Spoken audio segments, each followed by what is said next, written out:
नमस्कार दोस्तों, मेरा नाम है तनवीर और टीआरक्यू फैक्ट्स के इस फ्रेश वीडियो में आपका स्वागत है।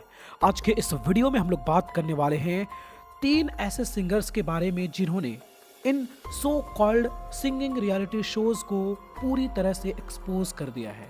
इन सिंगर्स के जरिए हमें ये जानने को मिला कि जिन शोज को हम इतना साफ सुथरा समझते हैं, असल में वो वैसा है नहीं। सच्चाई छुपाई गई, अफवाह उड़ाई गई, बात कुछ और थी, बताई कुछ और गई। पहले सिंगर के बारे में बात करें तो साहिल सोलंकी। दोस्तों, साहिल सोलंकी इंडियन आइडल सीजन 12 के एक खास कंटेस्टेंट थे जो शो के टॉप 12 का हिस्सा थे। इस शो से पहले भी वो कई शोज में काम कर चुके थे एज ए कंटेस्टेंट। वो कई रियलिटी शोज का हिस्सा रह चुके थे। उनकी शानदार गायकी और अनुभवों को देखते हुए उन्हें इंडियन आइडल के सीजन 12 में बुलाया जाता है। शानदार और एफर्टलेस सिंगिंग की वजह से उनके कई हजारों फैंस बनने लग गए। लेकिन साहिल सोलंकी के किस्मत में कुछ और ही लिखा हुआ था। अचानक से उन्हें शो से एलिमिनेट कर दिया जाता है, कम वोट्स और खराब परफॉर्मेंस का हवाला देते हुए। अब शो से बाहर आने के बाद साहिल सोलंकी ने एक इंस्टाग्राम लाइव किया जहां पर वो बताते हैं कि उन्हें शो से ज़बरदस्ती निकाला गया है। वो कई शोज़ में पहले तो काम कर चुके हैं और वहां पे वो फाइनलिस्ट रह चुके हैं, तो क्या वो शोज़ वाले बेवकूफ़ थे जो यहाँ मैं करने नहीं सक रहा था? और असल में इनका परफॉर्मेंस वैसा तो नहीं था जिसे ख़राब बोला जा सके। क्या कुछ कहते हैं साहिल सोलंकी इस बारे में, आप खुद ही इस वीडियो में देखें। 2015 में मैंने द वॉइस इंडिया किया, जिसमें मैं मिक्का पाजी की टीम में था। उसमें भी मैं फाइनलिस्ट था। सारेगामा भी मैंने पिछले साल किया, उसमें भी मैं फाइनलिस्ट था। तो मतलब इतने रियलिटी शोज वाले जो ये थे, ये सब पागल तो है नहीं कि तो मेनली वो इस वीडियो में बात करते हैं कि उन्हें गलत तरीके से शो से बाहर निकाला गया है। वो शो में अच्छा परफॉर्म कर रहे थे, लेकिन किसी और को आगे बढ़ाना था, किसी और कंटेस्टेंट्स को पुश मिल रहा था, वो करना था उन लोगों को, इसीलिए मुझे बाहर निकाला गया। तो ये इल्ज़ाम साहिल सोलंकी लगाते हैं इंडियन आइडल के ऊपर। वो जानते हुए कि क्या क्या ये एक्शन लिया जा सकता है मेरे खिलाफ, वो इस इल्ज़ाम को लगाते हैं। अब दूसरे सिंगर के बारे में बात की जाए तो वो है सौम्य चक्रवर्ती। इंडियन आइडल सीजन 10 में सौम्य चक्रवर्ती की सिंगिंग इतनी कमाल की थी कि सलमान अली और इनके बीच में कड़ी टक्कर देखने को मिलती थी। लगता था दोनों में से कोई एक शो जीतने वाला है, यानी दोनों ही विनर हो सकते हैं या फिर दोनों में से कोई एक, लेकिन सौम्या और सलमान के बीच में ही टक्कर था। लेकिन अचानक से बॉटम 3 में सौम्य चक्रवर्ती आ जाते हैं और कम वोट्स का बहाना देकर शो मेकर्स उन्हें शो से बाहर कर देते हैं। सिंगिंग रियलिटी शोज की दुनिया में ऐसा पहली बार देखने को मिला कि सिंगर के एविक्ट होने पर इतनी बड़ी आउटरीच जजेस को देखने मिली। यूट्यूब, इंस्टाग्राम, ट्विटर, हर जगह पर इसके खिलाफ आवाज़ उठाई गई।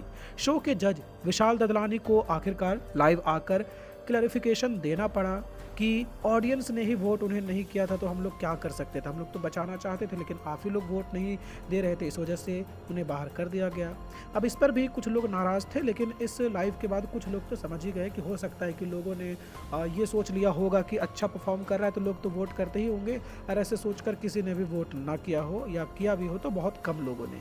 तो इस वजह से सौम्य चक्रवर्ती बाहर हो गए। लेकिन सौम्य चक्रवर्ती से जब मैंने कॉल पर बात की और इस बारे में उनसे पूछा, तो उन्होंने भी बताया कि उन्हें जानबूझ करके शो से बाहर निकाला गया। किसी और सिंगर को हिट कराना था, इस वजह से कंपटीशन मुझे लोग मानने लग गए थे, तो मुझे किसी न किसी बहाने से वो लोग निकालना चाहते थे और ये बहाना देकर उन्होंने बाहर कर दिया। मैंने कुछ और भी बात की सौम्य चक्रवर्ती से। सौम्य चक्रवर्ती के सपोर्ट में मैंने कई वीडियोस बनाए थे, तो उनसे मेरी जान पहचान हो गई थी, बात हो गई थी। उन्होंने खुद ही नंबर दिया था, तो मैंने उनसे पूछा, अच्छा सिंगिंग रियलिटी शोज़ में हम लोग ये जो परफॉर्मेंस देखते हैं वो लाइव तो होता है ना?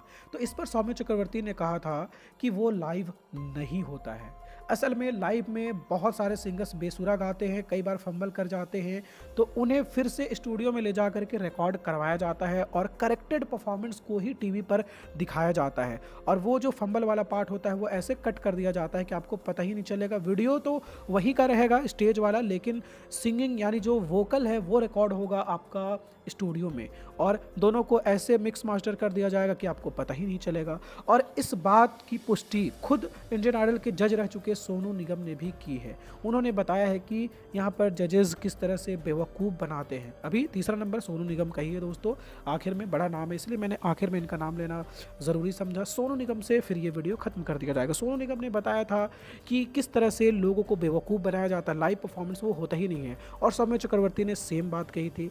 सोनू निगम ने क्या कुछ कहा था इस चीज़ को लेकर के, शॉर्ट में आप लोग ये देखिए, फिर आगे की बात करेंगे। रो रहे, जज रो रहे हैं, एक आ रहा है और बोल रहा है मैं आपके पैर पड़ जाऊं, कंटेस्टेंट को बोल रहा है मैं आपके पैर पड़ना चाहता हूँ, मैं आपके पैर पड़ना चाहता हूँ, मैं आपके पैर पड़ना चाहता हूँ। और एक और सीक्रेट बताता हूँ मैं आपको, what you are watching is a dubbed performance और is a corrected performance. They don't want to show you the faulted singing.